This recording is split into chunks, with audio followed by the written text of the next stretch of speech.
Welcome Java Warriors, and today we are going to solve the computer application sample paper. So let us start.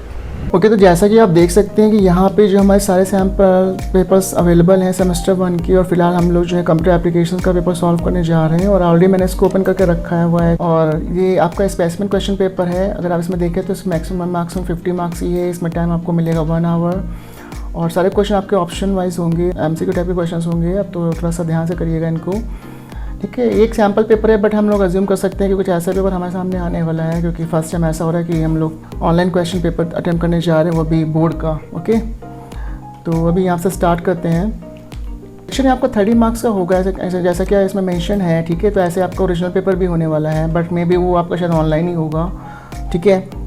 शायद नहीं होगा ही होगा, ठीक है। अब यहाँ पे देखो लिखा हुआ है आपका क्वेश्चन 1। अब लिखा है चूज़ द करेक्ट आंसर। तो यहाँ पे आप इन क्वेश्चंस को बहुत ही सोच समझ के करिएगा, ठीक है। लिखा है which of the following are valid comments. तो जावा में जो वैलिड कमेंट्स होती हैं आपको पता ही कौन सी होती हैं। जो आपका कमेंट्स होता है, कमेंट देने का जो क्राइटेरिया होता है वो एक्चुअली जावा में 3 टाइप का होता है। जो पहले आपकी होती है सिंगल लाइन कमेंट होती है, फिर आपकी जो सिंगल लाइन कमेंट होती है आपको इस तरीके से होती है, ठीक है। आपकी जो मल्टी लाइन कमेंट्स होती है वो फिर कुछ इस तरीके से हो रही होती है, जिसमें मल्टी लाइन कमेंट्स लिखते हैं। इसके अलावा एक और कमेंट्स आपकी हो रही है, इसमें डॉक्यूमेंट कमेंट बोलते हैं हम लोग ये स्टेप से। और इसको क्लोज करने के लिए हम यहाँ पे एक्स्ट्रिक्ट और फॉरवर्ड स्लैश लगा देते हैं, ठीक है। तो ये जो स्लैशेस है ना, इन्हीं के बेस पे कमेंट्स चलती हैं, ठीक है। तो फिलहाल अगर आप देखें तो इसमें ऑप्शन आपका कौन सा होगा, तो हम लोग अज्यूम कर सकते हैं कि मेरा पहला आंसर सही है और मेरा थर्ड आंसर सही है, ठीक है। So we can say this two are the comments. तो अगर इसका ऑप्शन देखा है तो इसका ऑप्शन जो है I think first and third, this was first and third, okay. So this one is the right answer for the question number A, right. I think समझ में आ गया होगा। ओके तो now move to the question number B. और B में लिखा हुआ है operators with high precedence are evaluated before operators with relative lower precedence. Arrange the operators given below in order of higher president to lower president. तो यहाँ पे हमें कुछ अरेंजमेंट्स करने हैं higher to lower precedence of operators. और यहाँ पे आप देखो तो यहाँ पे लॉजिकल एंड दिया हुआ है, देन मॉडलो दिया हुआ है, देन हमारा रिलेशन ऑपरेटर दिया है, देन हमारा यूनियरी ऑपरेटर दिया है। तो आपको पता हो कि सबसे पहले जो हमारा ऑपरेटर आता है हायरार्की में, सबसे पहले हमारा आता है यूनियरी ऑपरेटर, देन हमारा आता है मॉडलो ऑपरेटर, देन हमारा आता है रिलेशनल ऑपरेटर, देन हमारा होता है लॉजिकल एंड ऑपरेटर। तो यहाँ पे जो राइट आंसर होगा वो आपका होगा fourth, then second, then third, then 1, okay. And अगर मैं आपको एक हिंट दूँ तो आप किसी भी वेबसाइट पे जाइएगा। फिलहाल मेरे पास एक वेबसाइट है और यहाँ पे मैं अगर आप देखो तो यहाँ पे हायर टू प्रेसिडेंस का एक चार्ट बना हुआ है। And I think you should learn this chart because this is very important chart in terms of your first semester। Because देखो यहाँ से बहुत से क्वेश्चन आपको मिलने वाले हैं, बहुत से तो नहीं मिलेंगे बट 1-2 तो आ ही सकते हैं। तो आप क्यों एक नंबर का क्वेश्चन छोड़ो, ठीक है, क्योंकि बहुत ही ईजी क्वेश्चन होते हैं। आपको सिर्फ यहाँ पे हायर टू लोअर प्रेसिडेंस को ही फाइंड आउट करना पड़ता है। तो आप देखो जो सबसे टॉप पे लिखा है आपका हायर है, और फिर आप टॉप टू बॉटम अगर जाओगे तो वो नीचे लोअर होते चले जाएंगे, ठीक है। तो इसी वजह से देखो तो सबसे हमारा यूनियरी ऑपरेटर आ रहा है। तो जैसे क्वेश्चन में था यूनियरी ऑपरेटर सबसे पहले था, तो सबसे पहले मैंने उसको टिक कर दिया। देन हमारा था, फिर हमारा मॉडलो था जो कि हमारे मल्टीप्लिकेटिव में थे, ठीक है। हमारे अर्थमेटिक ऑपरेटर का पार्ट है ये, तो ये सेकंड नंबर पे होगा। देन हमारा जो थर्ड नंबर पे तो हमारा था रिलेशन ऑपरेटर। तो रिलेशन ऑपरेटर आपका थोड़ा सा नीचे हो जाता है, मतलब ये आपका शिफ्ट ऑपरेटर के बाद जो आपके बिटवाइज शिफ्ट ऑपरेटर होता है उसके जस्ट बाद में आता है, ठीक है। तो ये आपका रिलेशन ऑपरेटर यहाँ पे रहा। और इसके अलावा आप इन चीज़ को भी ध्यान रखना कि यहाँ पे एसोसिएटी के बारे में बात हो रही है इस वेबसाइट में, तो आप इसको थोड़ा सा अच्छे से पढ़ सकते हो।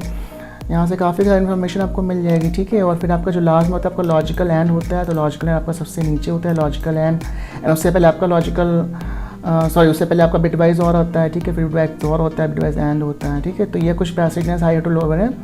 So you should remember all the precedence, right. चलिए नेक्स्ट क्वेश्चन में मूव करते हैं। तो इसका जो आंसर था वो आपका ये था, ठीक है, first, second, third and 1, right. चलो मूव करते हैं नेक्स्ट पे। So now come to the next point.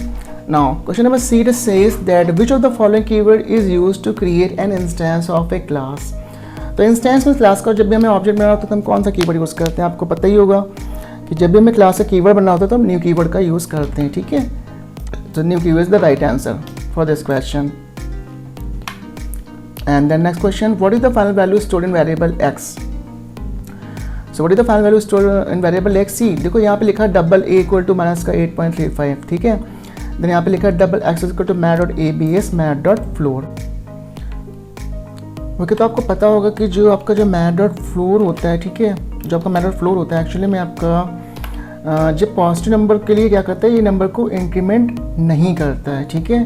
Floor में आपका नंबर इंक्रीमेंट नहीं होता है, पॉजिटिव में इंक्रीमेंट नो इंक्रीमेंट होता है, ठीक है, इंक्रीमेंट नहीं होता है, लेकिन जो आपका नेगेटिव में क्या करेगा, ये इंक्रीमेंट कर देता है, ठीक है। और आपने पढ़ा होगा इसके साथ एक सील भी आता है। सील क्या करता है, पॉजिटिव में इंक्रीमेंट कर देता है और नेगेटिव में इंक्रीमेंट नहीं करता है। तो यहाँ पे आप पहले सबसे पहले मैटर 4 को सॉल्व करोगे तो वहाँ से मिलेगा -8.35 मीटर्स, ये में देगा 9.0, ठीक है। और इसकी जो ABS वैल्यू आएगी वो भी क्या आएगी, वो आएगी आपकी 9.0, ठीक है। तो इसको जो है प्रैक्टिकली करके देख लेते हैं। मैं इसको एक्चुअली कंपाइल करके देखता हूँ, ठीक है, कितना आता है। तो मैं इसको कॉपी पेस्ट मार रहा हूँ अपने इंटेलिजेंट आइडिया पे, ठीक है। और फिर यहाँ पे इसको रन करा के देखते हैं कि कितना आंसर आता है। वैसे 9.0 ही आएगा, ठीक है। और 9.0 right answer for this question. थोड़ा सा टाइम लेता है, ठीक है। और अभी भी चाहिए प्रिंट नहीं करा इसको, इसको SOP चाहिए थी, तो एक्स डाल दिया मैंने यहाँ पे,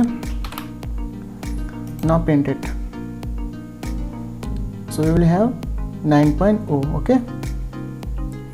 सो as you can see we got the answer 9.0, ठीक है। This is the right answer for this question. तो यहाँ तक जो आंसर होगा वो 9.0 होगा, ठीक है। This is the right answer. Next question पे आते हैं। लिखा है name the type of error in the statement given below. int r equal to 100/0। देखो 100/0 का मतलब कि आप किसी भी नंबर को 0 से डिवाइड कर रहे हो। 0 को अगर किसी भी नंबर को आप 0 से डिवाइड करोगे तो उसका आंसर होता है इनफाइनाइट। डैश में हमें देगा एक्सेप्शन। कौन सा एक्सेप्शन देगा, मैं अर्थमेटिक एक्सेप्शन देगा। डैश में यहाँ पे जो एरर आएगी वो हमें रन टाइम है, ठीक है। इसकी रन टाइम रहेगी, सिंटेक्स इसकी नहीं हो सकती क्योंकि यहाँ पे सिंटेक्स एरर कोई ऐसी नहीं है। मे भी लॉजिकल एरर है बट वो लॉजिकल देने से पहले रन टाइम एरर दे देगा, ठीक है। ये रन टाइम एरर दे देगा पहले से ही, ठीक है। लॉजिकल तो फाइंड आउट करनी पड़ती है अच्छे से, बट यहाँ पे रन टाइम एरर में मिल जाएगी। तो इस क्वेश्चन का जो आंसर रन टाइम एरर ही है, ठीक है। अगर आपको डाउट है तो इसको मैं एक बार कंपेयर करके दिखा देता हूँ आपको इसी प्रोग्राम के अंदर। तो मैंने यहाँ पे सब चीज़ को हटा दिया, यहाँ पे लिख दिया मैंने 100/0, ठीक है। 100/0 मैंने लिखा। तो आप देखना यहाँ पे मुझे देखो, यहाँ पे सिंटेक्स तो कोई नहीं आ रही, ठीक है। यहाँ पे क्या आएगी, मुझे रन टाइम एरर आएगी, क्योंकि अगर सिंटेक्स एरर आनी होती ना तो यहाँ पे प्रोग्राम कंपाइल ही नहीं होता, ठीक है। यहीं पे इंटेलिजेंट आइडिया में तुरंत ही शो कर देता है। यहाँ पे जैसे मान लो यहाँ पे सेमीकोलन मैंने हटा दिया तो this is the syntax error. देखो यहाँ पे रेड डॉट आ गई, ठीक है, रेड डैश आ गया। That is the syntax error. But अगर मैंने यहाँ पे सेमीकोलन लगा दिया तो यहाँ पे सिंटेक्स एरर नहीं है। सिंटेक्स में मेरे कोई एरर नहीं, बट एरर कौन सी, मेरी रन टाइम एरर आ रही है, ठीक है।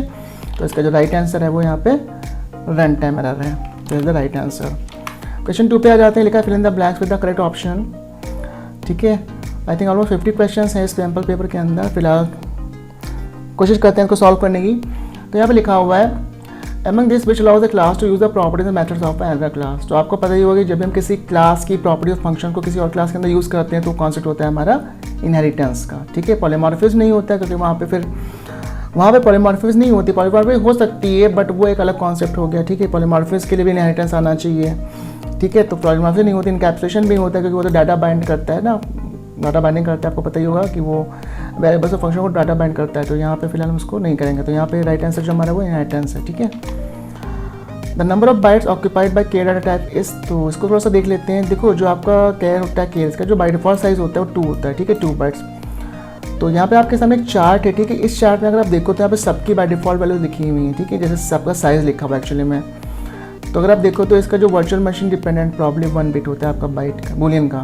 एक्चुअली बुलियन का प्रॉब्ली 1 बिट होता है, पर मैक्सिमम इसका जो जाता है वो आपका जाता है 8 बिट तक, ठीक है। इसका मैक्सिमम 8 बिट तक होता है। मतलब जो बुलियन की साइज़ होगी वो 1 बिट से लेके 8 बिट तक होगा, डिपेंड करता है कि JVM कैसी है, ठीक है। मे बी वो विंडोज़ पे कुछ और तरीके की है और उस पर आप क्या कह रहे हैं कि उस पर आपके जो मैक है उस पर मैकबुक पे कुछ और तरीके का रन कर रहे हैं, ठीक है। तो डिपेंड करता है वर्चुअल मशीन कैसी है। तो बुलियन का भी थोड़ा सा आप पढ़ लेना, इंपॉर्टेंट है। केयर का तो आपको पता है कि यहाँ पे 2 बाइट होता है, अदरवाइज 16 बिट होता है। केयर का और शॉर्ट का सेम होता है, ठीक है, सेम होता है। बाइट का होता है 8 बिट और 1 बाइट, ठीक है। 8 बिट का आपका मतलब पता हो कि आपकी जो 8 डॉट्स होती हैं ये 3, 6, 7, 8, ठीक है, 8 बिट्स, इनको 8 बिट्स बोलते हैं। और 8 बिट से मिलके बनता है हमारा 1 बाइट, ठीक है, 1 बाइट। तो वही चीज़ यहाँ पे हो रही है। यहाँ पे इसका साइज़ वही लिखाया है, ठीक है। इसके अलावा यहाँ पे इंट का होता है 32 बिट और 4 बाइट। लॉन्ग का होता है 60 बिट, 64 बिट और 8 बाइट। फ्लोट का होता है 32 बिट और 4 बाइट। एंड डबल का होता है 64 बिट और 8 बाइट, ठीक है। अगर मान लो इसमें प्रेसिडेंस पूछ ले हायर टू लो, तो सबसे पहले आप क्या बताओगे? सबसे पहले हायर का मतलब सबसे बड़ा कौन सा होता है? सबसे छोटा होता है डबल, उससे छोटा होता है फ्लोट, फिर उससे छोटा लॉन्ग होता है, फिर इंट होता है, ठीक है, ठीक है। इसमें बॉटम टू टॉप चलेंगे ऐसे करके। तो अगर हाईएस्ट टू प्रेसिडेंट निकालना है, हाईएस्ट टू लोअर जाना है तो, ठीक है। तो आप समझ गए होगे। इसके अलावा आप इसमें से एक चीज़ और पढ़ेंगे कि जो बाय डिफॉल्ट वैल्यूज़ होती हैं वो क्या होती हैं, एंड आपको सबका जो रेंज हो वो भी पता होना चाहिए। तो जो कैरेक्टर की रेंज होती है वो इतनी होती है, ठीक है, और यूनिकोड में होती है। जावा बाय डिफॉल्ट हर चीज़ को यूनिकोड में समझता है, ठीक है। और फिर यहाँ पे आप बाइट की बात करें तो बाइट की रेंज होती है -128 से लेकर +127 तक। देन शॉर्ट की इतनी होती है, इंट की इतनी होती है, ठीक है। तो फिर आप ये इसको थोड़ा सा आप देख लेना, इसमें से क्वेश्चन आपको मिलेगा बोर्ड एग्जामिनेशन में 100% श्योर है, ठीक है, जैसा कि ये आया वैसे। तो यहाँ पे इसका राइट आंसर है 2 is the right answer of this question. Next आते हैं, the dash is called an instance of A class. तो हमें पता है कि जो क्लास का इंस्टेंस होता है वो ऑब्जेक्ट होता है, ठीक है। यहाँ पे क्लास का जो इंस्टेंस होगा वो ऑब्जेक्ट होगा, ठीक है, और वो न्यू कीवर्ड से ही बनता है, ठीक है। तो यहाँ पे इस क्लास का जो ऑब्जेक्ट, किसी भी क्लास का जो इंस्टेंस होता है, इंस्टेंस का मतलब होता है एग्जाम्पल, ठीक है, ठीक है, उसका एग्जाम्पल क्या होगा, ऑब्जेक्ट होगा। जैसे आपसे कोई पूछता है कि किसी आप एनिमल क्लास का एग्जाम्पल दो, आप उसका इंस्टेंस बताओ, तो उसका आप क्या दोगे एग्जाम्पल, डॉग दे सकते हो, एलिफेंट दे सकते हो, लायन दे सकते हो, कैट दे सकते हो, मल्टीपल एनिमल्स आर देयर। दूसरा क्वेश्चन देखते हैं, यहाँ पे लिखा है the which dash dash are the words which have special meaning. तो इसमें से किसका स्पेशल मीनिंग होता है। तो देखो कीवर्ड्स ही होते हैं जिनका स्पेशल मीनिंग होता है, बाकी आइडेंटिफायर तो खुद हम लोग बनाते हैं, मेथड्स भी हम लोग खुद ही बनाते हैं, यूजर डिफाइंड भी होते हैं, बट पैकेज में हम लोग खुद ही डिज़ाइन करते हैं, ठीक है। मैं भी जावा की लाइब्रेरी के अंदर रखे उनसे मतलब नहीं है, बट हम लोग कुछ भी बनाते हैं। बट कीवर्ड्स एक ऐसी चीज़ जो हम खुद नहीं बनाते हैं, ये पहले से बने बनाए जावा के लाइब्रेरी के अंदर रखे हुए हैं, हमें सिर्फ इनको यूज़ करना चाहिए। एग्जाम्पल आपका होता है फॉर, ठीक, आपके जो लूपिंग में होते हैं फॉर, डू वाइल, आपके इफ एल्स होते हैं, ठीक है, ये सारे आपके कीवर्ड्स होते हैं। तो जावा में जो भी कीवर्ड्स होता है उसको हम एज ए आइडेंटिफायर यूज़ नहीं कर सकते हैं, ठीक, राइट। फिर लिखा method accept string without any spaces. तो कौन सा इसमें से मैथड होगा जो स्ट्रिंग के लिए स्पेस नहीं लेगा। कहने का मतलब है कि अगर आपने कुछ एंट्री की, हेलो वर्ड वगैरह कुछ भी आपने एंटर किया मान लो, तो वहाँ पे हेलो ही आए, वर्ड ना आए, मतलब जैसे हेलो के स्पेस मिल रहा है दैट्स मीन कि वो उसको नहीं लेगा, जैसे उसको स्पेस मिलता है वो ब्रेक कर देता है। तो उसके जो कीवर्ड होता है वो आपका, सॉरी जो फंक्शन आपका होता है वो एक्चुअली होता है नेक्स्ट, ठीक है। नेक्स्ट फंक्शन के थ्रू हम सिर्फ एक कैरेक्टर को या एक वर्ड को ही इनपुट करा सकते हैं, ठीक है, यूज़र के द्वारा, बट हम उसको जो है उसमें हम पूरी स्ट्रिंग नहीं ले सकते। एग्जाम्पल मैं आपको दिखाता हूँ। अगर मान लो यहाँ पे मैंने यहाँ पर लिखा मैंने scanner SC is equal to new scanner, ठीक है, एंड सिस्टम डॉट इन। तो यहाँ पे अगर मैं यहाँ पे लिख देता हूँ साउट करके कि एंटर अ मैसेज, ठीक है, एंटर स्ट्रिंग लिख देता हूँ, ठीक है, एंटर स्ट्रिंग मैंने किया, और इस स्ट्रिंग को एक मैं वेरिएबल S के अंदर स्टोर कर रहा हूँ, तो SC डॉट नेक्स्ट, और मैं यहाँ पर नेक्स्ट लाइन पहले आपको करके दिखाता हूँ, ठीक है, डिफरेंस दिखाता हूँ नेक्स्ट लाइन और नेक्स्ट में डिफरेंस क्या होता है। तो मैं यहाँ पे साउट किया, देन मैंने एस को प्रिंट किया, ठीक है। तो अभी इसको रन कराते हैं और आप देखो तो यहाँ पे मैं कुछ स्ट्रिंग पास करने वाला हूँ इसके अंदर, और ठीक है, तो मैंने यहाँ पे लिखा हेलो वर्ड, तो आप देखो हेलो वर्ड ही प्रिंट होकर आ रहा है, ठीक है। बट इन केस में अगर यहाँ पर नेक्स्ट ले लेता हूँ, तो जैसे मैं नेक्स्ट लूँगा ना, इस हेलो के जस्ट बाद जो इसको स्पेस मिल रहा है वो स्पेस इसमें एक्सेप्टेबल नहीं होगा, ठीक है। देखो अब यहाँ पे क्या आएगा, यहाँ पे सिर्फ आएगा हेलो, ठीक है। मैं लिखा दिखा देता हूँ आपको, हाउ आर यू, ठीक है, मैंने इतना लिखा और एज यू कैन सी सिर्फ हेलो प्रिंट हुआ। इनके अलावा अगर मान लो मैंने यहाँ पे कोई कैरेक्टर भी दे दिया, कैरेक्टर के बाद मैंने स्पेस डाल दिया, मैंने लिखा मान लो मैंने लिखा ए स्पेस बी स्पेस सी, तो आप देखो सिर्फ ए आएगा, ठीक है, ए आएगा, ठीक है। तो this is the use of this function that is called next. तो यहाँ पे जो राइट आंसर होगा नेक्स्ट होगा, क्योंकि स्पेस नहीं लेता है, ठीक है। Method accept string without any space, method that accept a string without any space, ठीक है, स्पेस को नहीं लेता हूँ, विदाउट मतलब स्पेस को नहीं लेता हूँ, ठीक है। तो स्पेस को जो नहीं लेता है वो आपका नेक्स्ट होता है, ठीक है। तो is the right answer. Next question पे आ जाते हैं, क्वेश्चन नंबर 3 पे हम लोग पहुँच चुके हैं, और नेक्स्ट क्वेश्चन लिखा हुआ है name the following the keyword to make a variable as a class variable. तो क्लास वेरिएबल जो होते हैं वो आपके एक्चुअली जो अभी क्लास के वेरिएबल होते हैं, ठीक है, तो उसके लिए हम लोग कौन सा वहाँ पे कीवर्ड यूज़ करते हैं। तो आपको पता है जो भी हमारी क्लास होती है, ठीक है, जो हमारी क्लास है इसके अंदर जब भी मैं वेरिएबल बनाऊंगा, मान लो कि मैं यहाँ पे लिख दिया इंटीजर ए, ठीक है, तो ये मेंबर वेरिएबल हो गया। पर अगर मैं इसके पहले मैं स्टैटिक लगा देता हूँ, तो स्टैटिक स्टैटिक वेरिएबल, ठीक है। तो स्टैटिक जो हो गया दैट्स मीन ये जो ए है पूरा का पूरा प्योरली क्या क्लास का वेरिएबल हो गया, ठीक है। तो आपको पता है कि दो तरीके के हमें वेरिएबल बन सकते हैं। बाय डिफ़ॉल्ट जो ये एरिया होता है आपको पता है कि ये एरिया मतलब पब्लिसिटी एनवायरनमेंट के जो भी बाहर का एरिया होता है वो हमारा इंस्टेंस एरिया होता है, एंटर उसके पहले हम स्टैटिक कीवर्ड ना लगाते हैं, राइट। तो यहाँ पे जो क्लास का जो वेरिएबल होता है हमारा स्टैटिक होता है, और स्टैटिक की स्पेलिंग स्मॉल एस से स्टार्ट होगी, ठीक है। इस चीज़ का आप ध्यान रखना कि this is the right answer.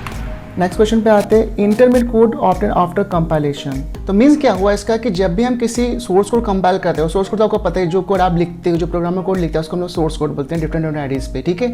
वो कोड कंपाइल के द्वारा कंपाइल होता है, तो वो जो कोड जनरेट होता है ना उसको हम लोग बोलते हैं बाइट कोड।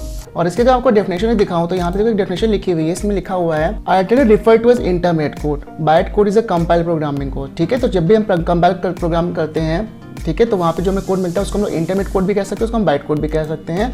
और ऑब्जेक्ट कोड आपका जो मशीन कोड होता है उसको हम लोग ऑब्जेक्ट कोड बोलते हैं। तो फिर यहाँ पे जो राइट आंसर हमारा होगा बाइट कोड होगा, राइट। नेक्स्ट क्वेश्चन पे आते हैं, the method with the same name as of the class and which does not have return data type is called as what. तो देखो जो भी आपकी क्लास है, ठीक है, अगर उसका आप सेम फंक्शन बना रहे हो, मतलब आपका क्लास का नाम और आपके फंक्शन का मतलब सेम है, बट वो कुछ रिटर्न नहीं कर रहा है, ठीक है। अगर कुछ रिटर्न नहीं करता तो उसको हम लोग बोलेंगे कंस्ट्रक्टर। और ठीक है, जावा में फंक्शन नहीं होते हैं, जावा में फंक्शंस को हम एक्चुअली मेथड्स बोलते हैं, ठीक है। बट इस क्वेश्चन का जो आंसर होगा कंस्ट्रक्टर ही होगा। अब अगर आपको मैं कंस्ट्रक्टर यहाँ पर बना के दिखाऊँ, ठीक है, तो अगर मैं इस क्लास का एक फंक्शन बना लेता हूँ, मानो एक मैंने यहाँ फंक्शन बना लिया एनिमल और मैंने इसको कुछ ऐसे लिख दिया, ठीक है। तो ये जो कंस्ट्रक्टर मैं बना रहा हूँ अभी देखो, इसका मैं कुछ रिटर्न नहीं करा रहा हूँ, that's means not a function, a constructor, ठीक है। और फिर आप देखो कॉल करते हो, आप हमेशा आप ऑब्जेक्ट बनाते हो animal O B J equal to new animal, ठीक है। आप हमेशा ऐसे लिखते हो जब भी आप ऑब्जेक्ट क्रिएशन कर रहे होते हो, ठीक है। ये तरीका आपको पता ही है, या फिर न्यू एनिमल करके भी कर सकते हैं। तो यहाँ पे अगर आप ये पार्ट देखो, दिस इज द कंस्ट्रक्टर, यानी ये पार्ट और ये part both are the same. अगर मैं इस कंस्ट्रक्टर की वैल्यू देखना चाहता हूँ इसके अंदर क्या जा रहा है, तो अभी तो इसके अंदर कुछ नहीं जा रहा था, बट अगर मैं इसके अंदर यहाँ पे एक मैसेज देना चाहूँ तो मैं दे सकता हूँ कि this is my default constructor, ठीक है, डिफॉल्ट कंस्ट्रक्टर। और अगर मैं इसको रन कराऊंगा तो मुझे यहाँ पे आउटपुट मिलेगा this is my default constructor as you can see. तो ये आपका कंस्ट्रक्टर होता है। आई होप को समझ में आ गया होगा। तो यहाँ पे लिखा है the method with the same name as of the class which does not have return data type is called as constructor. लिखा है the statement to stop the execution of a construct, ठीक है। तो आप जो कंडीशनल कंस्ट्रक्ट होते हैं वहाँ पे अगर आप कुछ चीज़ को स्टॉप करना चाहते हो तो वहाँ पे आप क्या यूज़ करोगे। देखो पहली बात तो स्टॉप नाम की कोई चीज़ जावा के अंदर होती नहीं है, और जो सिस्टम डॉट एग्जिट होता है ना वो आपका जेवीएम के लिए, जेवीएम को एग्जिट करने के लिए यूज़ होता है, ठीक है। तो यहाँ पे राइट आंसर जो होगा वो ब्रेक होगा। ब्रेक आपका कंस्ट्रक्ट होता है उसको ब्रेक कर देता है, ठीक है। मतलब इफ एल्स जो होता है उसके अंदर आप ब्रेक लगाओगे, आप स्विच केस में लगा रहे हो तो वहाँ पे आप ब्रेक लगा रहे होते हो, मतलब वो क्या करता है स्टॉप कर देता है एग्जीक्यूशन को, ठीक है। तो ब्रेक हमारा राइट आंसर होगा for this question. Next question लिखा है invoking a method by passing the objects of a class is term as call by value, call by reference and call by method, ठीक है। तो देखो यहाँ पे जब भी हम किसी डाटा टाइप को अपने फंक्शन के अंदर या मेथड के अंदर पास करते हैं तो वो एक्चुअली वो होता है कॉन्सेप्ट कॉल बाय वैल्यू का। जैसे आपने यहाँ पे एक फंक्शन बनाया वाइड, मान लो मेरा फंक्शन वाइड m1 है, ठीक है। इसके अंदर मैंने यहाँ पे इंटीजर a डाल रखा है, ठीक है, राइट। और इसको यहाँ पे मेन फंक्शन के अंदर जब मैं नीचे कॉल कर रहा हूँ ना, मेन फंक्शन के अंदर फिर मैंने यहाँ पे जब कॉल किया, मैंने कॉल किया ऑब्जेक्ट के साथ, ठीक है, obj डॉट, फिर मैंने लिखा m1। अगर मेरा फंक्शन जो नॉन इंस्टेंस है, मतलब स्टैटिक नहीं है, ठीक है, इंस्टेंस है, ठीक है। तो यहाँ पे मैं 12 पास कर रहा हूँ, ठीक है। तो this is the concept of call by value, this is the concept of call by value.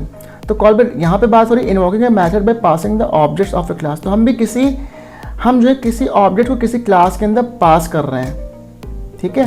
लिखा है invoking a method by passing the objects of a class is term as what.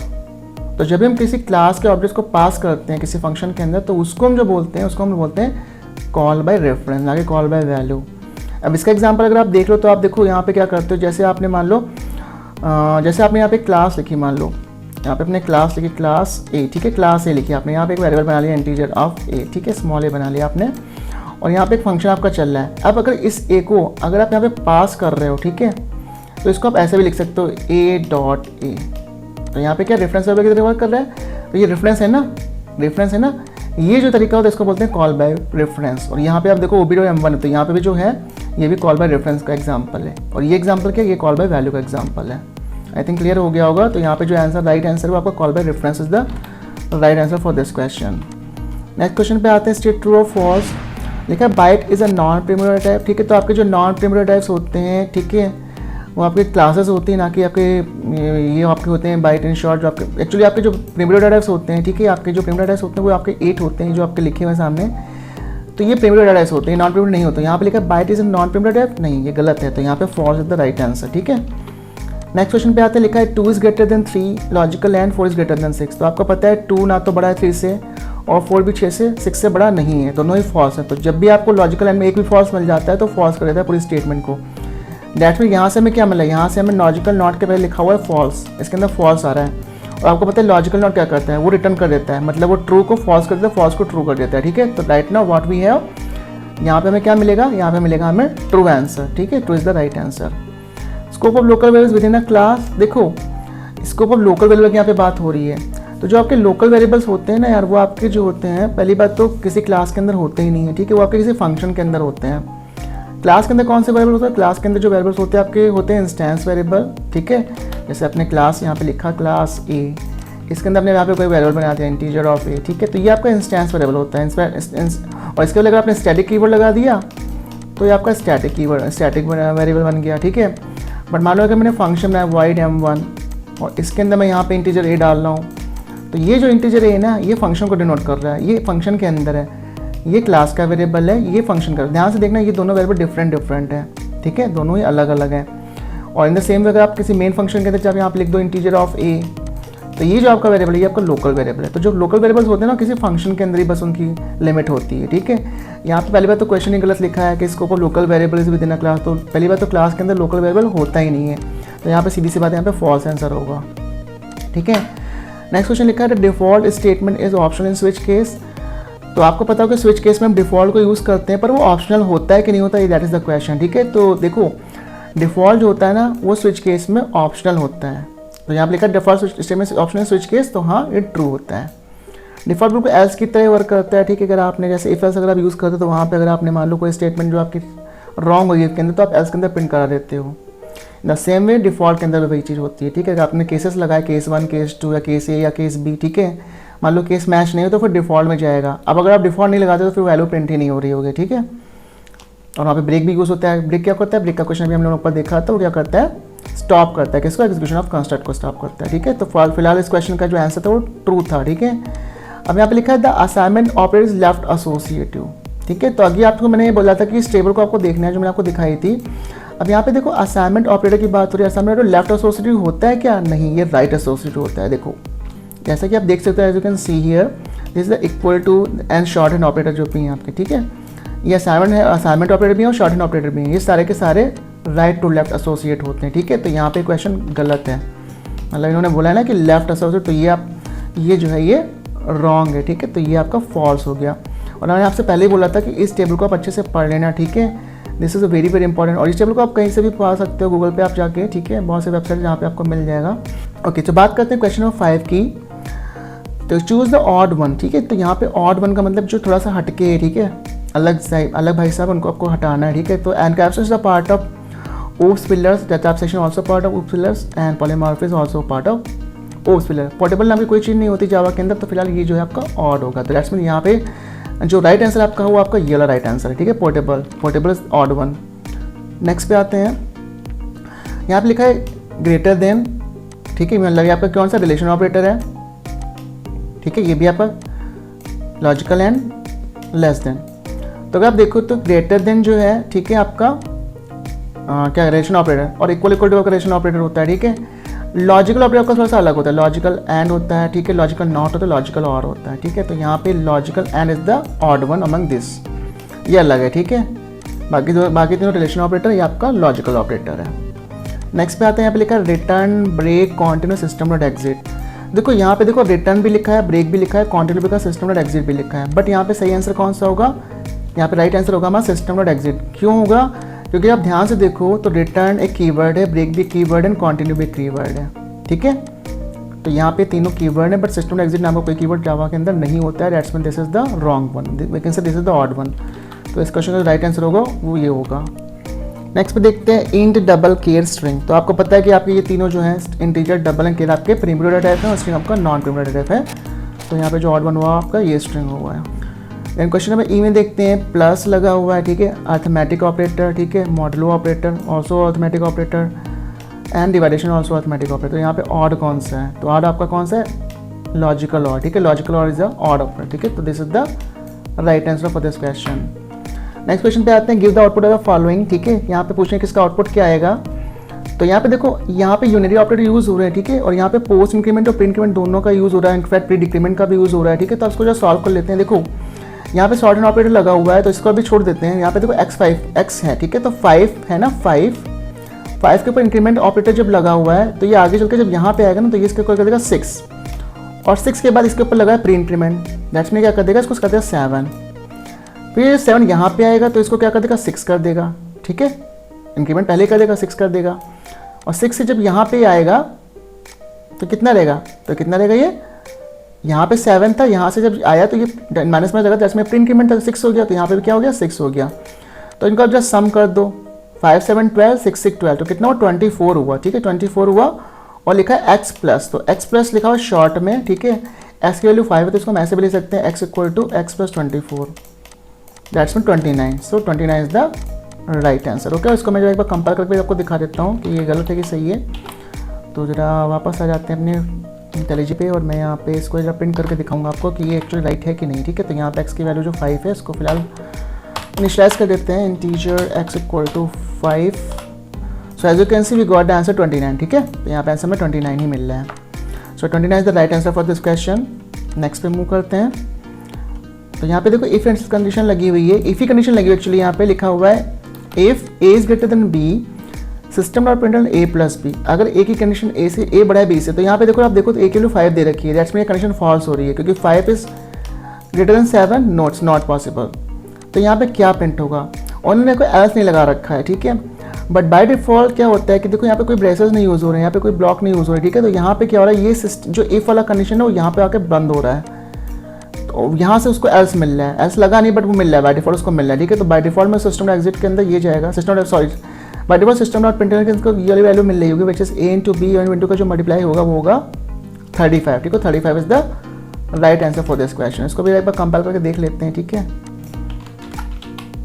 तो इसको मैं कंपेयर कर रहा हूँ यहाँ पे, और इनफैक्ट a की जो वैल्यू है इंटीजर a इक्वल टू 5 है एंड b इक्वल टू 7, ठीक है।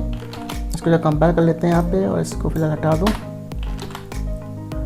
Now see the answer here, so as you can see we got 35 here, okay. So 35 is the right answer for this line, ठीक है। तो यहाँ पे जो इसका आंसर होगा 35 ही होगा, ठीक है। तो क्वेश्चन थोड़े से आप क्वेश्चन ईजी हैं, आप बहुत आराम से कर सकते हो, पर थोड़ा सा सोच समझ के करना। फिर नेक्स्ट लिखा है string x equal to a is greater than equal to 90, a की वैल्यू देखो 90 दे रखी है, ठीक है। तो आपको पता है यहाँ पे रिलेशन ऑपरेटर यूज हो रहा है, 90 is greater than equal to 90, हाँ बराबर है, कंडीशन ट्रू है। अगर कंडीशन ट्रू होगी तो ये आपका टेनरी ऑपरेटर लगा है या कंडीशन ऑपरेटर इसको बोलते हैं, ठीक है। तो यहाँ पे कंडीशन लगी है ये और ये, मतलब टेनरी ऑपरेटर यूज हो रहा है, दैट्स मीन अगर ये कंडीशन ट्रू है, इफ दिस कंडीशन ट्रू तो एक्सीलेंट प्रिंट होगा, अदरवाइज बेस्ट प्रिंट होगा, ठीक है। तो यहाँ पे हमें क्या मिलेगा, कंडीशन ट्रू है ना, तो कंडीशन ट्रू है तो क्या मिलेगा, हमें एक्सीलेंट मिलेगा, तो excellent is the right answer for this line, ठीक है। ओके, सो इसका जो राइट आंसर था वो था हमारा एक्सीलेंट, ठीक है।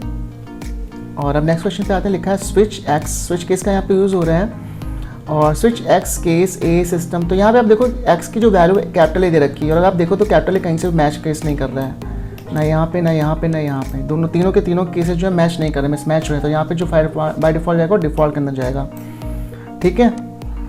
और डिफ़ॉल्ट के अंदर जाएगा, आप देखो यहाँ पे ब्रेक भी नहीं लगा, बट ब्रेक मैटर नहीं करता क्योंकि लास्ट में लिखा है ना डिफ़ॉल्ट लास्ट में, तो यहाँ पे सक्सेस द राइट आंसर, ठीक है। तो सी ऑप्शन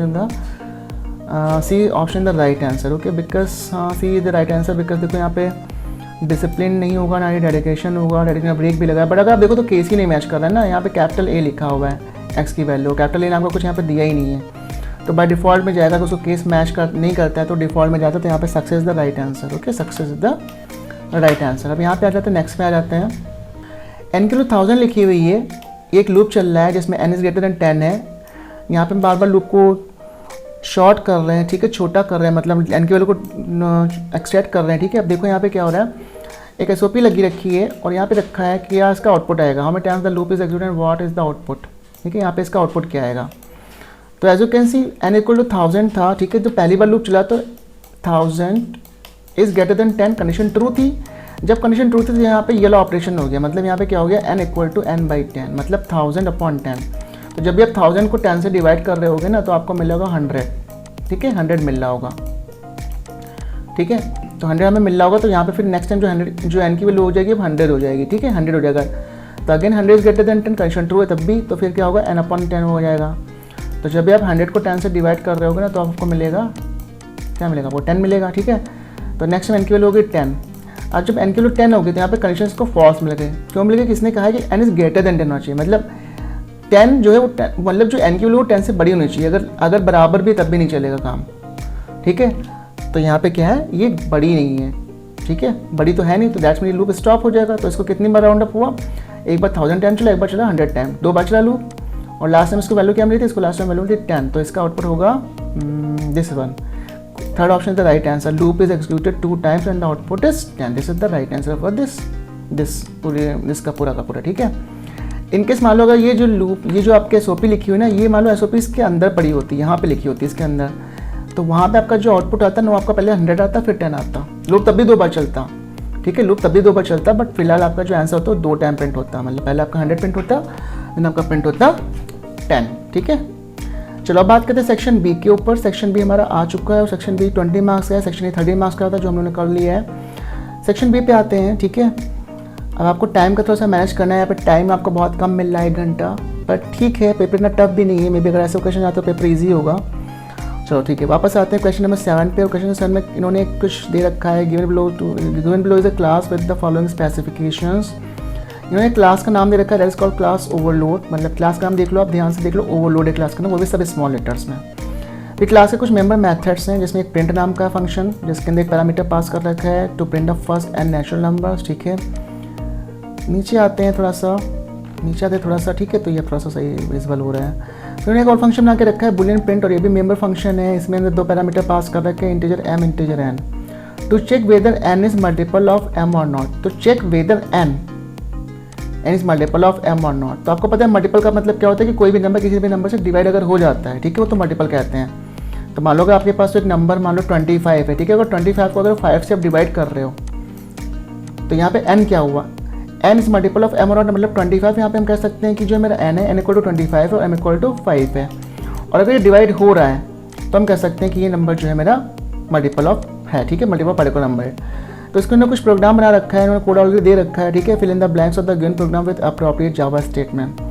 सबसे सेक्शन ए दे रखा है, और ऑप्शन ए में इन्होंने बोला है कि आप कुछ लिख दो, तो ऑप्शन ए के जो यहाँ पे कुछ दे रखे हैं, एक्चुअली ऑप्शन ए में इन्होंने 3 आंसर दे रखे हैं, ओवरलोड एंड क्लास। तो आपको पता है कि जो समय क्लास का जो नाम था वो ओवरलोड था, ठीक है, तो यहाँ पे ए में जो जाएगा वो ओवरलोड जाएगा, ठीक है, यहाँ पे जाएगा हमारा ओवरलोड, क्लास का नाम ओवरलोड होगा, सब स्मॉल लेटर में होगा, ध्यान रखना, ठीक है। नेक्स्ट पे आते हैं, लिखा है वाइड प्रिंट इंटीजर n, वो फंक्शन को कॉल कर लिया जो ऊपर था, ठीक है। इसके अंदर पैरामीटर k पास कर दिया है, और इस k के ऊपर यहाँ पे कुछ ऑपरेशंस हो रहे होंगे, ठीक है। तो जब तक नॉर्मली फॉर लूप आपको पता है क्या होता है, k इक्वल टू 1 होगा, k is less than equal to कितना होगा, n होगा, ठीक है, नॉर्मल सी बात है। तो वही देखो यहाँ पे लिखा भी है k इक्वल टू 1, ठीक है, एंड k इक्वल टू 1 आपका पहला ऑप्शन यहाँ पे जाएगा। c में क्या जा रहा है, c में ये कह रहे हैं कि क्या जाएगा, c में जा रहा है k is less than equal to n, ठीक है। k क्योंकि आपका k में 1 से स्टार्ट होगा ना लूप, और k टाइम चलेगा जितना आपका नंबर उतनी बार चलेगा, ठीक है। तो यहाँ पे k is less than equal to n, मतलब यहाँ पे जो पहला ऑप्शन आपका होगा इसका ये वाला होगा, इसका होगा k इज लेस देन, इसका होगा k इक्वल टू 1 और इसका होगा k is less than equal to n, ठीक है। और लास्ट में तो पता है k प्लस प्लस होगा, आपको पता है ये लूप सब चलाते आए बहुत दिन से, ठीक है। तो यहाँ पे होगा k plus plus is the right answer for this question, ठीक है। अब बात करते हैं नेक्स्ट के, और आई थिंक उसके बाद बुलियन प्रिंट लिखा है, बुलियन प्रिंट में इंटीजर m डाल रखा है और फिर यहाँ पे इंटीजर n होगा, जाहिर सी बात है क्योंकि हमने यहाँ पे ऑलरेडी 2 वेरिएबल डिक्लेयर कर रखे थे प्रिंट के अंदर, m एंड n, तो यहाँ पे होगा इंटीजर ऑफ n, ठीक है। तो इसका राइट आंसर होगा इंटीजर n, इंटीजर ही होगा, डबल नहीं, डबल और नहीं होगा क्योंकि हम लोग इंटीजर से डील कर रहे हैं यहाँ पे। फिर यहाँ पे कंडीशन दे रखी है, इस कंडीशन में ऑपरेशन चल रहा है, तो कंडीशन जो इन्होंने दे रखी है उसके हिसाब से लगते हैं, उन्होंने बोला था कि n जो है divided by n is multiple of n is a multiple of m or not, ठीक है, मतलब 25 इज मल्टीपल ऑफ 5 और नॉट, ठीक है। तो सॉरी 5 इज मल्टीपल ऑफ 25 और नॉट, ठीक है, 5 इज मल्टीपल ऑफ 25 और नॉट। तो यहाँ पे जो राइट आंसर होगा वो आपका ये होगा, which is the right answer, if n modulo m equal to 0, ठीक है, ठीक है, 25 मॉडलो 5 इक्वल अगर 0 है तो हम कह सकते हैं, ठीक है। तो इसका जो राइट आंसर होगा ये वाला होगा, मतलब इसका ये होगा, इसका ये होगा, इसका ये होगा, ऊपर आ जाओ तो इसका आप यहाँ पे ये इसका आंसर होगा, इसका ये होगा, इसका ओवरलोड होगा। Finally done this question. Now come to question number 8। इस क्वेश्चन में काफ़ी सारी चीज़ें लिख रही हैं, ठीक है, आप देखते हैं इसको क्या होता है। The following program is based on the specification below, fill in the blanks with appropriate Java statements. First of all दे मेंशन क्लास है, मतलब टेलीफोन, क्लास का नाम टेलीफोन दे रखा है इन्होंने। फिर इसके अंदर कुछ वेरिएबल्स बना रखे हैं, एनओसी जो है वो नंबर ऑफ कॉल्स के लिए, ध्यान रखना अरे नहीं है, ठीक है, इन्होंने हिंट दे रखी कि एनओसी जो है ये नंबर ऑफ कॉल्स, मतलब इस वेरिएबल को इन्होंने डिस्क्राइब कर रखा है यहाँ पे। फिर बिल है, जो बिल के लिए, स्ट्रिंग एन है जो नेम ऑफ द कस्टमर के लिए, ठीक है। फिर मेंबर मेथड्स भी यहाँ पे दे रखे हैं उन्होंने। इनपुट एक है, एक प्रिंट है और एक कैलकुलेट फंक्शन है। इनपुट क्या करें, to access the data using the scanner class, तो प्रिंट क्या करें, to print the details, calculate to calculate the telephone bill as per the following criteria based on number, okay. Number of calls, number of calls 8 per call, तो यहाँ पे कुछ लिखा हो first 100 calls का है फ्री, देन अब का ये अबव 100 कॉल का ₹2.5 है। तो देखो यहाँ पे एक क्राइटेरिया दे रखा है कि अगर फर्स्ट 100 कॉल्स तक आती हैं तो वहाँ पे फ्री आपका पड़ेगा, वहाँ पे आपको कुछ भी चार्ज नहीं पड़ेगा। बट अगर आपकी 100 से ज़्यादा कॉल जाती है तो फिर आपका ₹2.5 पड़ेगा। मतलब हमें क्या करना है, अगर उसकी 101 भी कॉल होती हैं तो फिर वहाँ पर हम ₹2.5 चार्ज लगा देंगे। मतलब 101 कॉल पे हम ₹2.5 चार्ज लगाएंगे, 100 तक कोई भी चार्ज नहीं लगाएंगे, ठीक है। तो उन्हें फंक्शन में रखा है, मेन फंक्शन है हमारा to create an object of a class and walk. तो यहाँ पे हम ऑब्जेक्ट बना रहे होंगे और ऑलरेडी बना के रखा, हमें कुछ करना है, सिर्फ आंसर को फाइंड आउट करना है। अब देखो यहाँ पे प्रोग्राम स्टार्ट हो गया, तो यहाँ पे सबसे पहले बोले क्लास का नाम लिखो। तो क्लास का नाम ऑलरेडी यहाँ पे डिफाइन था टेलीफोन, ठीक है। तो क्लास का नाम टेलीफोन है, तो यहाँ पे ऑप्शन भी होगा, ये रहा ऑप्शन, ठीक है। क्लास का नाम टेलीफोन है, तो यहाँ पे इसका पहला ऑप्शन टेलीफोन हो गया। नेक्स्ट पे आ जाते हैं, बी में लिखा हुआ है an integer NOC double bill string n, ठीक है। तो ये 3 वेरिएबल्स इन्होंने डिक्लेयर कर रखे हैं, फिर इन्होंने एक ऑब्जेक्ट बनाया इसका ओबी इज इक्वल टू।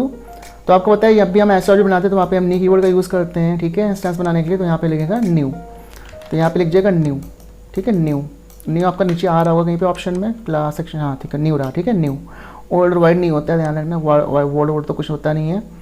सी पे आ जाते हैं, इनपुट के बाद यहाँ पे लिखा system printer enter number of calls, ठीक है। एनओसी के लिए यहाँ पे क्या लाइन चलेगी, तो जब भी हम रेफरेंस वेरिएबल को कॉल करेंगे, ठीक है, तो हम लिखेंगे एसी नहीं ओबी है, ठीक है, ओबी है।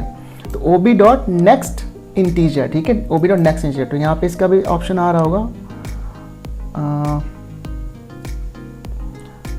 ओके, ओबी डॉट नेक्स्ट इंटीजर, ठीक है। ध्यान रखना है यहाँ पे लाइन और डबल नहीं होगा, क्यों नहीं होगा, मतलब देखते हैं एनओसी है किस टाइप का, ठीक है। एनओसी जो था हमारा इंटीजर टाइप का था, ठीक है।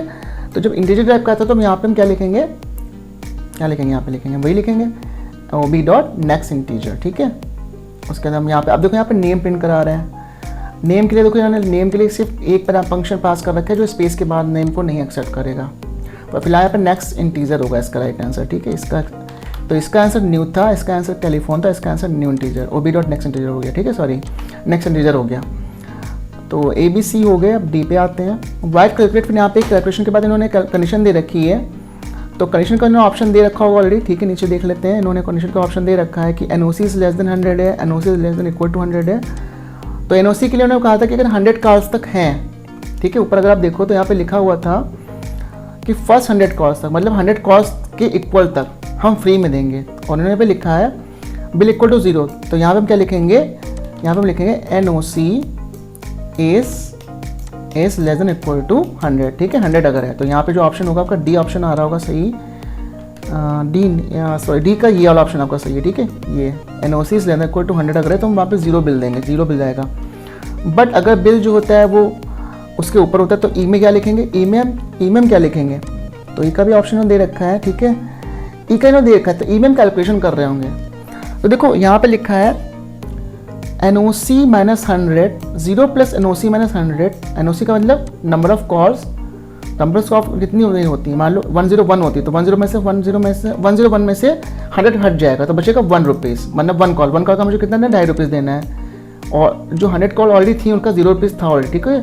तो यहाँ पे ये कैलकुलेशन बिल्कुल सही चल रही है, ठीक है। तो ई में जो आंसर होगा आपका ये वाला कैलकुलेशन चल रहा होगा, ठीक है, ई में ये चल रहा होगा, ठीक है। तो यहाँ पे ई में अगर आप जाओगे तो यहाँ पे आप ये वाला आंसर लिखोगे, ई के लिए ई स्टेटमेंट का ये वाला आंसर रहेगा, मतलब एल्स स्टेटमेंट का ये वाला आंसर रहेगा नीचे वाला, ठीक है। This is the perfect line, ठीक है। ₹3.5 तो कहीं से आ ही नहीं रहा, ₹3.5 तो कहीं दे ही नहीं रखा उन्होंने, ठीक है।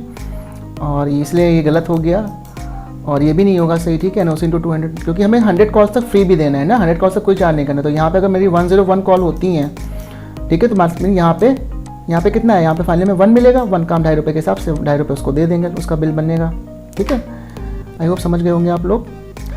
एंड अब बात करते हैं लास्ट में मेन फंक्शन के बारे में। आई थिंक हाँ ये हो गया। आप एफ की बात कर लेते तो यहाँ पे देखो सिंपल सा है, यहाँ पे नीचे जाने की जरूरत ही नहीं। वैसे यहाँ पे क्या किया, मेन फंक्शन के अंदर तीनों फंक्शन को जो क्लास के उनको कॉल किया है ऑब्जेक्ट रेफरेंस वेरिएबल के साथ, ठीक है, मतलब ऑब्जेक्ट के साथ। टी डॉट इनपुट है, टी डॉट प्रिंट है, हमने 3 फंक्शन ऊपर देखे थे। पहला फंक्शन हमारा था इनपुट का, प्रिंट का और कैलकुलेट का। तो आई थिंक कैलकुलेट फंक्शन यहाँ पे यूज़ नहीं हो रहा है, तो यहाँ पे आपको आंख बंद करके टिक करना है टी डॉट कैलकुलेट पे, ठीक है। टी डॉट कैलकुलेट पे आप क्लिक करोगे तो आपका कैलकुलेट फंक्शन कॉल हो जाएगा और इस केस में प्रोग्राम पूरा का पूरा कंपाइल भी हो जाएगा जो भी इसका कोड है, ठीक है। तो इसका जो last answer T dot calculate the right answer for this question, ठीक है। एफ के लिए ये सही है, ठीक है। तो आपके सारे हो गए। अब क्वेश्चन नंबर 9 पे आ जाते हैं। The following program segment calculate the norm of a number, ठीक है। Norm of number square root of sum of square of all of the number. ये क्या करें, आप कैलकुलेट नॉर्म्स ऑफ नंबर करें। इसका इन्होंने एक सजेशन दे रखा है इन्होंने, norms of a number is square root of sum of square. इन्होंने देखो एग्जांपल दे रखा है, द नॉर्म ऑफ 68 इज 10। क्यों है, क्योंकि 6 का जब स्क्वायर करेंगे तो हमें मिलेगा 36 और 8 का हम करेंगे तो 64 मिलेगा, दोनों को सम करेंगे 100 मिलेगा, और 100 को जो हम फिर से करेंगे तो हमें मिल जाएगा 10। स्क्वायर रूट का 100 का कितना होता है, 10 होता है। तो यहाँ पे देखो स्क्वायर रूट की बात, तो यहाँ पे हम स्क्वायरिटी लगाएंगे, ठीक है। फिर देखो क्वेश्चन दे रखा है void norms integer N D S equal to A. अब देखो यहाँ पे ए में क्या आ जाएगा, that is the first question कि यहाँ पे ए में क्या आ जाएगा। तो देखो एस क्या है, ये सम करेगा हमारा, ठीक है। तो हम यहाँ पे इसको सम के लिए 0 कर देंगे, ये हमारा 0 हो गया। और एक्चुअली इसको मैं रेड पेन से कर देता हूँ तो आपको थोड़ा सा विजिबल होगा ना। यहाँ पे 0 होगा, ठीक है। एस के लिए हम 0 से इनिशियलाइज कर देते हैं वरना ये आगे दिक्कत करेगा। फिर यहाँ पे एक लूप चल रहा है, लूप कब तक चलेगा, जब तक कि हमारा जो नंबर है, मतलब नंबर हमारा किस में जा रहा है, एन, ठीक है। नम जो एन है, तो एन जब तक जो होता है वो लेस देन इक्वल टू, जो n is not equal to 0 या फिर एन इज़ ग्रेटर देन 0। तो इनसे देख लेते हैं इसमें से कौन सा ऑप्शन है, ठीक है। एन इज़ ग्रेटर देन 0 दे रखा है कि देखो यहाँ पे पहला 0 है, ठीक है। पहले के लिए 0 जाएगा, 0.0 पे मत जाना क्योंकि इंटीजर है, ठीक है। तो यहाँ पे आप 0 ही जाओगे, इसलिए पहला का तो 0 हो गया। सेकंड के लिए देख लेते हैं क्या लिखा है, हाँ सेकंड के लिए लिखा है एन इज ग्रेटर देन 0, मतलब जब तक एन जो है 0 तक नहीं हो जाता है, यानी जब तक एन के लिए 0 तक नहीं होता तब तक ये लूप चलाओ। तो उसमें क्या करो, सबसे पहले आप यहाँ पे देखो, सबसे पहले 68 का रिमाइंडर निकालोगे ना, तो 68 का रिमाइंडर निकालोगे तो आपको सबसे पहले मिलेगा 8 क्या करेगा, सम के साथ ऐड हो जाएगा, ठीक है। तो यहाँ पे देखते हैं नेक्स्ट में क्या होगा, ऑप्शन दे रखा है सम प्लस डी इंटू डी, ठीक है। ये आपका सही आंसर है, ठीक है। इसका ये सही आंसर है, क्यों, क्योंकि 68 अगर मान लो है नंबर हमारे पास, तो 68 का सबसे पहले 8 मिलेगा, 8 जब 64 होता है ना, तो 64 हो जाएगा, ठीक है। 64 ऐड हो जाएगा, स्क्वायर के लिए 64 हो जाएगी। अगेन जो होगा 6 की वैल्यू निकल के आएगी, तो 6 की वैल्यू जो होगी वो 36 हो जाएगी, क्योंकि हम स्क्वायर कर रहे हैं ना इस लाइन से 6 का स्क्वायर होगा 36 हो जाएगा, और 64 ऑलरेडी एस के अंदर पड़ा हुआ था इस लाइन के अंदर। तो S plus D into D, मतलब पहले था 0 प्लस 64, अब हुआ 64 प्लस 36 विच इज़ 100। तो 100 हमें यहाँ से मिल चुका है, मतलब इस लाइन से हमें 100 मिल चुका है। तो जो सी का आंसर होगा वो यहाँ पे होगा 100, ठीक है। सी का आंसर हमें यहाँ पे 100 मिल रहा होगा। अब बात करते हैं नेक्स्ट लाइन है सिस्टम डॉट ऑर्डर, और ये तो आपको पता ही, आपका नंबर शॉर्ट करता जा रहा है, छोटा करता जा रहा है, ठीक है। जब ये नंबर 0 हो जाएगा तो वहाँ पे लूप स्टॉप हो जाएगा हमारा। अब यहाँ पे बात कर लेते हैं सिस्टम ऑफ प्रिंटलन, नाम यहाँ पे लिखा है डी लिखा है, ठीक है। अब डी के अंदर में यहाँ पे क्या चाहिए, तो देखो यहाँ पे इन्होंने डायरेक्टली प्रिंट करा है, तो प्रिंट करने में उन्होंने एक ही स्टेटमेंट दे रखी है, मैट एस क्यूआरटी एस, सीधी सी बात है, यहाँ पे आप लगा दो। और ध्यान रखना एस को ही लगाना, पे एन को मत लगा देना, एन तो 0 ऑलरेडी हो चुका है ना। एस के अंदर रिजल्ट आ रहा है, देखो स्टोर हमारा कौन सा रिजल्ट कर रहा है, एस हमारा रिजल्ट स्टोर कर रहा है, मतलब प्रेजेंट में एस के अंदर कितना जा रहा है, एस के अंदर जा रहा है 100, ठीक है। तो जब स्क्वायर रूट ऑफ 100 लगाओगे तो आपको मिल जाएगा 10, ठीक है। वही हमारा आंसर होगा, नॉर्म हमारा 10 आ जाएगा, 10 इज द राइट आंसर जो कि मैं चाहिए था। तो मैं फिर से टिक कर देता हूँ, इसका पहला का ए है, सेकेंड बी का जी ये वाला है, ठीक है। थर्ड का मेरा ये वाला है, ठीक है। थर्ड का मेरा ये वाला है, s equal to d into d, और जो डी है उसका मेरा ये वाला होगा, ठीक है। आई होप समझ में आ गया होगा ना। अब लास्ट क्वेश्चन पे आ जाते हैं, ये हमारा लास्ट क्वेश्चन है इस पूरे सैम्पल पेपर का। तो यहाँ पे लिखा है read the paragraph given below and answer the question below. अब देखो ये बहुत अच्छी चीज़ उन्होंने कर रखी कि मान लो अगर आपको स्विच केस या इफ स्टेटमेंट के बारे में नहीं पता है तो आप यहाँ से पढ़ सकते हो, ठीक है। तो यहाँ पे लिखा है decision control statement are used to check for condition execute the statement based on the condition, ठीक है। The two decision control statement Java are if and switch is also called as multiple branching statement. Now see there is also another question here, switch is also called as multiple branching statement, ठीक है। तो multiple branching के लिए switch को भी इस्तेमाल करते हैं हम लोग हैं। And if statement within another if statement term as necessary statement, ठीक है। तो यहाँ पे देखो आंसर मिल रहे हैं हमें क्वेश्चन के, ये क्वेश्चन अभी नीचे होंगे। So repeated execution of a set of statements term as looping. The two types of looping statements are entry control and exit control, ठीक है।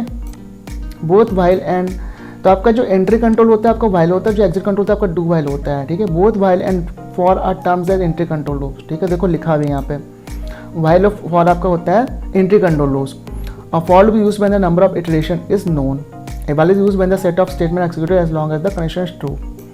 It is executive when the number of iterations are known, ठीक है। तो अगर आपको if else और rule do while के में ज़्यादा नहीं पता है तो आप यहाँ से पढ़ के भी इस क्वेश्चन को सॉल्व कर सकते हो। वैसे आई एम एक्सपेक्टिंग आपको इस चीज़ें पता होंगे ऑलरेडी, ठीक है। तो आपको पता है तो आप उस पैराग्राफ को ना भी पढ़ो, कोई दिक्कत नहीं है, क्योंकि क्वेश्चन का आंसर आपको ऑलरेडी पता है। तो पहले क्वेश्चन की बात कर लिखा है what are the two decision control statement Java. जो डिसीजन हमें पता है कहाँ पे लिए जाते हैं, डिसीजन हमें लिए जाते हैं इफ एंड स्विच के अंदर। फॉर एंड व्हाइल लूप्स होते हैं तो इसके अंदर डिसीजन नहीं लिए जा सकते हैं। और ये आपके ऑपरेटर होता है, तो इसके अंदर भी लूप हम लोग नहीं लेते हैं, ठीक है, ये दोनों गलत हैं। तो यहाँ पे आपका पहला आंसर जो है आपका if and switch is the right answer. Next पे आ जाओ, लिखा है an if statement within another if statement is terminate. तो देखो जब भी आप कोई इफ़ लगाते हो, ठीक है, और उसके अंदर आपने मान लो यहाँ पे एक कंडीशन दे रखी है, ठीक है, उसके अंदर अगर कंडीशन ट्रू होती है तो फिर आप उसके अंदर भी इफ़ और एल्स लगा सकते हो, ठीक है। इस टाइप के जो इफ एल्स होते हैं इसको हम लोग बोलते हैं नेस्टेड इफ एल्स, ठीक है, नेस्टेड इफ एल्स। तो यहाँ पे फिलहाल यहाँ पे एल्स तो नहीं बात लिखी है, और इन्होंने ऊपर पैराग्राफ में भी सिर्फ इफ़ के बारे में बात किया था ना, तो यहाँ पे if is the right answer, ठीक है। नेस्टेड इफ होगा, नॉट खाली नेस्टेड नहीं लिख देना, नेस्टेड इफ, ठीक है, नेस्टेड इफ की बात हो रही है। ऐसे नेक्स्ट स्विच केस भी होता है, स्विच केस के अंदर आप स्विच नेक्स्ट उसके अंदर स्विच केस लगा कर फिर नेक्स्ट स्विच केस हो जाएगा, ठीक है। आई होप समझ में आ गया होगा। Name given for repetitive execution of set of statements, यहाँ पे लिखा है name given for repetitive execution of set of statement. तो जहाँ पे रिपीटेशन होता है वहाँ पे हम कौन से स्टेटमेंट को यूज़ करते हैं, तो आपको पता है जब भी हमें रिपीटेशन करानी होती है तो वहाँ पर यूज़ करते हैं लूपिंग को। डिसीजन कंट्रोल में लूपिंग रिपीटेशन नहीं हो पाती और ना ही असाइनमेंट में हो पाती, वो तो असाइन करने के लिए होता है, ठीक है, वो कंडीशन चेक करने के लिए होता है। So looping is the right answer for repeated execution of a statements, ठीक है। And last question for our paper, which one of the following does not execute even once. तो यहाँ पे कह रहे हैं कि इनमें से किस कंडीशन में लूप एक बार भी नहीं चलने वाला है।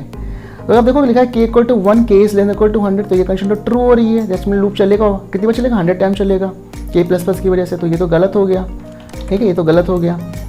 अब बात करते हैं यहाँ पे k इक्वल टू 10 लिखा है, k इक्वल टू 10 लिखा है, k is less then 1 actually लिखा है, अब ये गलत हो गया। ये कह रहा है कि 10 इज लेस देन 1 है तो चलाओ, है ना, तो ये तो कंडीशन फॉल्स हो गई ना भैया, 1 से तो 10 जो है छोटा है, बड़ा है ना, गलत हो गया ना, कंडीशन फॉल्स हो गई। जब कंडीशन फॉल्स हो गई तो लूप चलेगा ही नहीं। दैट्स मीन इस लाइन से हमें कभी भी एक बार भी लूप एक्सिक्यूट नहीं होने वाला। तो इसका जो राइट आंसर होगा बी वाला होगा, मतलब 2 पार्ट होगा। और जो लास्ट दे रखा है उसकी जरूरत नहीं है वैसे, बट अगर आप देखो तो ये सिर्फ आपका लूप एक बार चलने वाला है, दोबारा नहीं चलेगा, पर फिलहाल यहाँ पे इसका राइट आंसर है, ठीक है। तो आई होप आपको सारे क्वेश्चन के आंसर मिल गए होंगे और आपको बहुत अच्छी से प्रैक्टिस करिए, क्योंकि ऐसे कुछ क्वेश्चन पेपर आपको मिलने वाले हैं आपके बोर्ड एग्जामिनेशन में। मे भी थोड़ा सा ईजी है, शायद से टफ ही आएगा, बट आप कॉन्सेप्ट क्लियर करो तो आपका बहुत अच्छे से पेपर हो जाएगा और आप लोग फुल मार्क्स अच्छे से फर्स्ट सेमेस्टर में कर सकते हो। और जैसे सेकंड सेमेस्टर का सैम्पल पेपर आता है मैं उसको भी सॉल्व करके इस पर डाल दूंगा यूट्यूब पे, ठीक है, आप देख सकते हो। Thanks for watching everyone and please subscribe my channel.